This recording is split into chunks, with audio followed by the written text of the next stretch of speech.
கும்பகோணத்தில் தமிழ்நாடு வருவாய் கிராம ஊழியர் சங்கத்தினர் திடீர் சாலை மறியல் போராட்டத்தில் ஈடுபட்டதால் காவல்துறையினர் அனைவரையும் கைது செய்தனர். தமிழகம் முழுவதும் தமிழ்நாடு வருவாய் கிராம ஊழியர் சங்கத்தின் சார்பில் வரையறுக்கப்பட்ட காலமுறை ஊதியம் உள்ளிட்ட பல்வேறு கோரிக்கைகளை வலியுறுத்தி இன்று காலை கும்பகோணம் வட்டாட்சியர் அலுவலகம் முன்பு திடீர் மறியல் போராட்டத்தில் ஈடுபட்டனர்.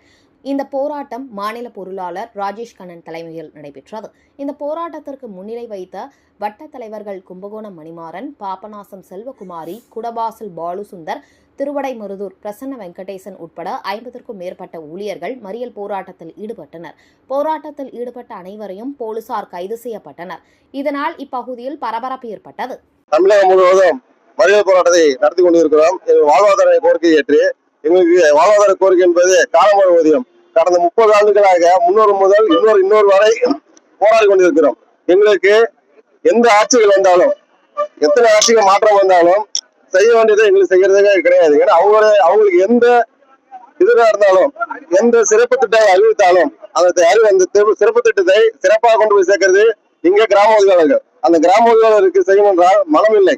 இன்னொருத்தருக்கு காரணம் காட்டி இந்த காலமுறை இன்னொருத்தாலையும் தடுத்து கொண்டு கொடுக்காமல் இந்த அரசு இன்னும் செவிசாக்கவில்லை. ஆகவே இந்த அரசு செவிசாக்கும் வரை இந்த போராட்டம் தொடரும். இன்னைக்காக மறியல் போராட்டம் தமிழ்நாடு முழுவதும் அந்தந்த வட்டத்தில் அந்தந்த வட்ட அலுவலகத்தில் மறியல் போராட்டம் நடத்தி கொண்டிருக்கிறோம். இங்கு கும்பகோணம் வட்டத்தில் பக்கத்தில் இருக்கும் திருவண்ணாமலை பாபநாசம், அடுத்ததாக உள்ள திருவாரூர் மாவட்டத்தில் குடவாசல் வட்டம் கும்பகோணம் வட்டத்தை சேர்ந்து ஒன்றிணைந்து இந்த மறியல் போராட்டத்தை நடத்தி கொண்டிருக்கிறோம்.